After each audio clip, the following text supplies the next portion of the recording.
आज हम हिंदी के अंदर चैप्टर 16 भारतीय संस्कृति में गुरु शिष्य संबंध यानी पहले प्राचीन समय के अंदर जो गुरु शिष्य का संबंध था और आज वर्तमान समय के अंदर जो गुरु शिष्य का संबंध है उसकी बात की गई है। यानी पहले आपको पता है कि प्राचीन समय के अंदर शिक्षा मुफ्त में दी जाती थी, यानी गुरु वन में या किसी आश्रम में कहीं पर भी वो अपने शिष्य को शिक्षा देते थे। लेकिन आज जो शिक्षा का जो संबंध है वो बदल गया है, यानी शिक्षा बेची जा रही है, यानी पैसे देकर शिक्षा ली जा रही है। यानी प्राचीन समय के अंदर गुरु शिष्य के जो संबंध थे वो आज वर्तमान समय में देखने को नहीं मिल रहे। यानी प्राचीन समय के जो गुरु शिष्य के संबंध थे उस पर यहाँ पर वर्तमान के जो गुरु शिष्य का संबंध है उन पर कवि लेखक ने करारा व्यंग किया है। और इसका देखेंगे साहित्य प्रकार है निबंध और उनके लेखक है आनंद शंकर माधवन। यानी जो आनंद शंकर माधवन है उन्होंने यहाँ पर गुरु शिष्य के जो वर्तमान समय में जो गुरु शिष्य के संबंध है उस पर एक करारा व्यंग करते हुए निबंध लिखा हुआ है।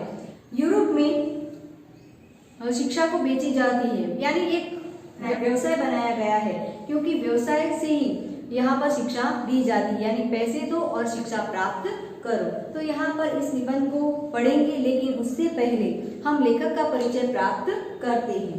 लेखक है आनंद शंकर माधवन। श्री आनंद शंकर माधवन का जन्म केरल प्रदेश के फिलर जिले में हुआ। डॉक्टर झाकिर हुसैन के संपर्क में आने से हिंदू मुस्लिम के मधुर संबंधों के पक्षधर बन गए। महात्मा गांधी के भारत छोड़ो आंदोलन में भी माधवन जी का सक्रिय सहभाग रहा। जेल में रहकर हिंदी भाषा अध्ययन किया। जेल में छूटकर आप भारत भ्रमण को निकल पड़े और बाद में बिहार में मंदार विद्यापीठ की स्थापना की। सन 1984 में अद्वैत मिशन और सन 1985 में शिवधाम विनव शिक्षा नगरी की स्थापना की। अब आप तीनों संस्थाओं के संचालक हैं। मलयालम तथा तमिल दोनों ही भाषाओं पर पूर्ण अधिकार होने के बावजूद आपने हिंदी साहित्य में सृष्टि की। आपने विषयों में दार्शनिकता, आधुनिकता एवं आध्यात्मिकता का बहुमूल्य है।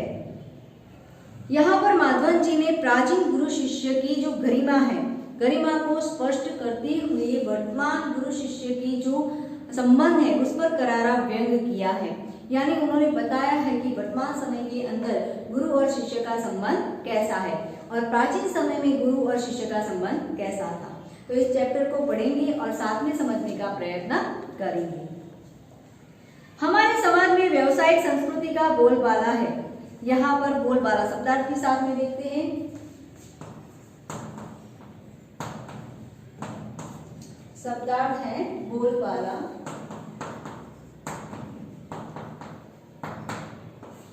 उसका अर्थ है प्रचलन।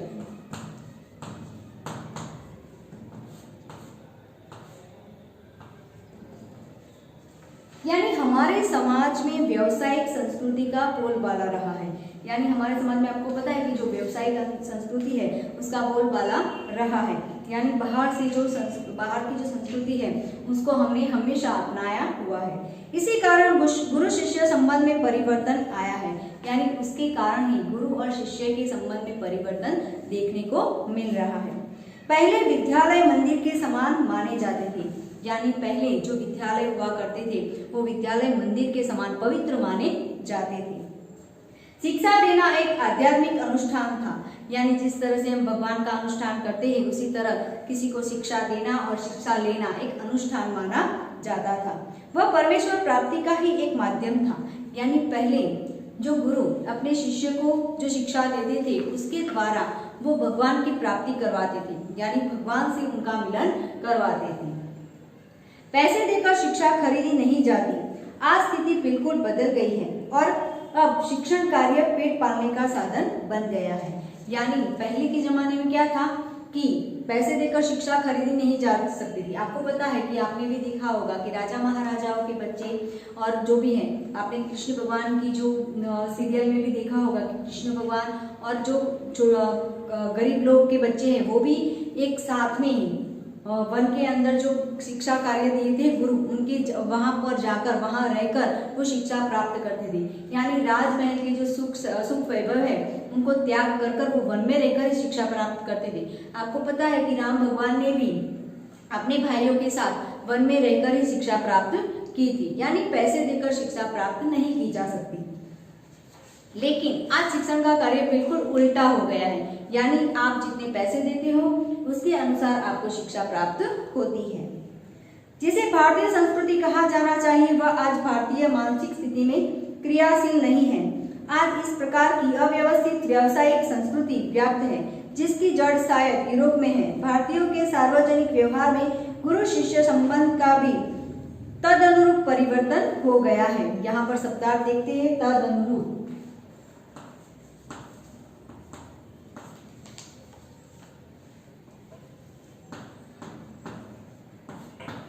तदनुरूप का मतलब है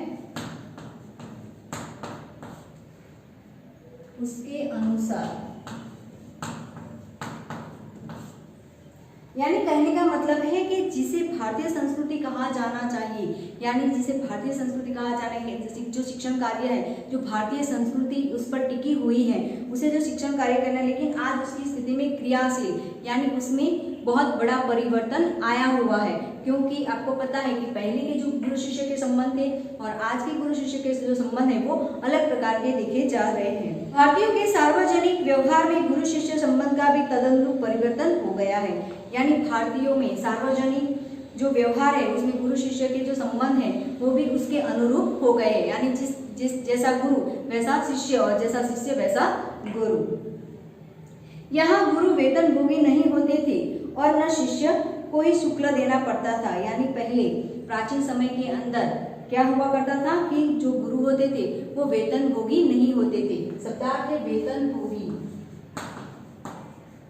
वेतन भोगी का मतलब है वेतन पर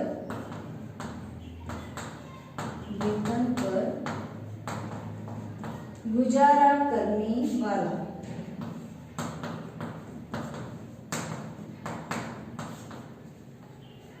यानी पहले के जमाने में जो गुरु हुआ करते थे वो वेतन भोगी नहीं थे, यानी वेतन पर गुजारा करने वाले नहीं थे और न ही शुल्क देना पड़ता था और शिष्यों को भी फीस नहीं देनी पड़ती थी। शुल्क का मतलब है फीस नहीं देनी पड़ती थी। यानी पहले जो गुरु पढ़ाते थे, जो शिक्षा देते थे, वो सिर्फ शिष्य के वेतन पर ही नहीं टिके हुए थे। पैसे देकर विद्या खरीदने की यह क्रय विक्रय पद्धति निसंदेह उस भारतीय मिट्टी का उपज नहीं है। यानी देकर जो शिक्षा प्राप्त करने की जो पद्धति है वो हमारी भारतीय संस्कृति की उपज नहीं है। शिक्षालय एक प्रकार के आश्रम अथवा मंदिर के समान थे। यानी पहले के जमाने में, प्राचीन जमाने के अंदर जो शिक्षणालय है, यानी जो शिक्षण प्राप्त करने का जो स्थान है वो आश्रम या मंदिर माना जाता था। गुरु को साक्षात परमेश्वर ही समझा जाता था। यानी पहले के जमाने में गुरु को साक्षात भगवान मानते थे। जो शिष्य अगर गुरु कुछ भी आदेश देते हैं तो वो शिष्य तुरंत मानते थे। आपको पता है, आपने एक कहानी सुनी होगी एकलव्य की। यानी एकलव्य ने जो शिक्षा प्राप्त की थी बाण विद्या की, वो उसने अपने गुरु के सामने नहीं की थी, लेकिन गुरु की मूर्ति बनाकर उसके सामने वो विद्या प्राप्त की थी। जब गुरु को पता चलता है द्रोणाचार्य को कि उसने मेरी मूर्ति के सामने विद्या प्राप्त की है, तो उन्होंने गुरु दक्षिणा मांगी और गुरु दक्षिणा में उन्होंने जो अंगदान मांगा वो उसने बिना सोचे समझे वो अंगदान कर दिया। लेकिन यहाँ पर कहा जाता है कि पहले के जमाने में गुरु और शिष्य का संबंध जो है वो अलग प्रकार का माना जाता था। यानी गुरु उनके लिए भगवान समान हुआ करते थे। शिष्य पुत्र से अधिक प्रिय होते थे। यानी गुरु को भी क्या था, जो शिष्य है वो उनको पुत्र से भी अधिक प्रिय थे, क्योंकि उनकी जो गुरु की परंपरा है वो शिष्य ही आगे बढ़ाते हैं। क्योंकि जो गुरु जब उनका निधन हो जाता है, उनकी मृत्यु हो जाती है, तो उनका पद संभालता है वो शिष्य संभालता है, तो उनसे उनका जो वंश है वो आगे बढ़ता है। इसीलिए गुरु को शिष्य सबसे प्रिय हुआ करते थे। यहाँ सम्मान मिलना ही शक्ति पाने का रहस्य है। यानी पहले के जमाने में गुरु को सम्मान मिलना वही शक्ति पाने का रहस्य माना जाता था। प्राचीन काल में गुरु की शिक्षादान क्रिया उसका आध्यात्मिक अनुष्ठान थी। परमेश्वर प्राप्ति उनका एक माध्यम था। वह आज पेट पालने का जरिया बन गई है। यानी प्राचीन समय में एक अनुष्ठान हुआ करता था और परमात्मा को पाने की एक इच्छा हुआ करती थी, यानी इस तरह की शिक्षा प्राप्त की जाती थी। लेकिन आज की जो शिक्षा है वो एक पेट पालने का जरिया हो गई है। आपको पता है, जिस तरह से आप स्कूल में आते हो शिक्षा प्राप्त करने के लिए, उसके लिए फीस देते हो और उस फीस से जो आपके गुरु हैं उनसे उनकी सैलरी होती है, यानी उनका वेतन होता है, उनका पगार होता है। इसके कारण हम आपसे पैसे लेकर आपको विद्या देते हैं, मुफ्त में नहीं देते। यानी पहले के जमाने में जो गुरु होते थे वो शिष्य को मुफ्त में शिक्षा देते थे, लेकिन आज एक शिक्षा जो है वो व्यवसाय बन गया है। प्रारंभ में विवेकानंद को भारत में महत्वपूर्ण स्थान प्राप्त नहीं हुआ, पर जब उन्होंने अमेरिकन नाम कमा लिया तो भारतवासी दौड़े मालाएं लेकर स्वागत करने। यानी पहले के जमाने में गुरु का जो स्थान था वो बहुत बड़ा था, यानी वो यहाँ पर शिक्षा प्राप्त कर कर उसको वहीं पर सम्मान मिलता था। लेकिन इस वर्तमान समय के अंदर आपको पता है कि जो विवेकानंद जी है उनके अंदर जो गुण थे वो गुण जब तक बाहर वाले विदेश वाले जिन्होंने नहीं अपनाया, उनका सम्मान नहीं किया, तब तक हमने उनकी ओर नहीं देखा। और फिर जब पता चला कि अमेरिका वालों ने उनका स्वागत किया है, तब हम उनको मालाएं पहनाने के लिए दौड़ते हैं।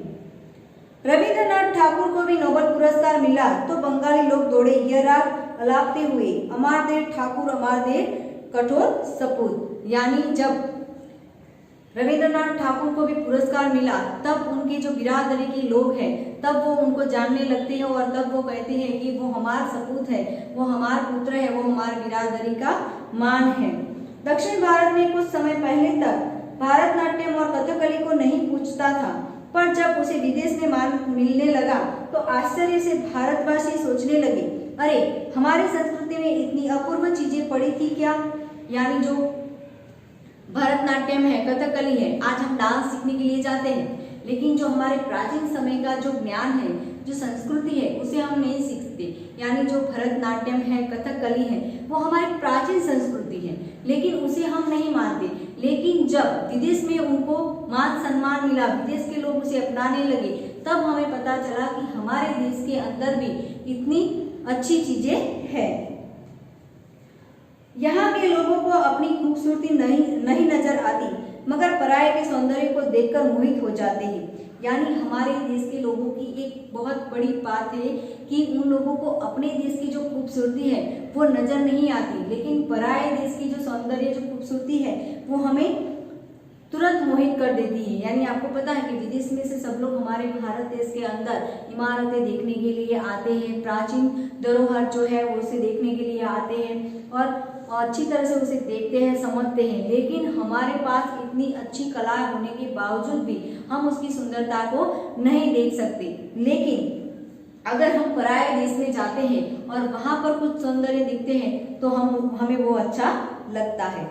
जिस देश में ज्ञान पाने के लिए मैक्स मुलर ने जीवन भर प्रार्थना की, उस देश के निवासी आज जर्मनी और विलायत जाना स्वर्ग जाने जैसा अनुभव करते हैं। यानी जो मैक्स मुलर है, जो विदेश का, जिसने ज्ञान पाने के लिए, यानी यहाँ पर हमारे देश में ज्ञान पाने के लिए जीवन भर जो प्रार्थना की थी, उस देश के निवासी यानी हम आज भी जर्मनी और विलायत जाने के लिए स्वर्ग का अनुमान करते हैं। यानी हमारा जो देश है वो स्वर्ग जैसा है, लेकिन फिर भी हम उसे छोड़कर विदेश में जाना चाहते। ऐसे लोगों को प्राचीन गुरु शिष्य संबंध की महिमा सुनाना गधे को गणित सुनाने जैसा व्यर्थ प्रयास ही हो सकता है। यहाँ पर मुहावरा है,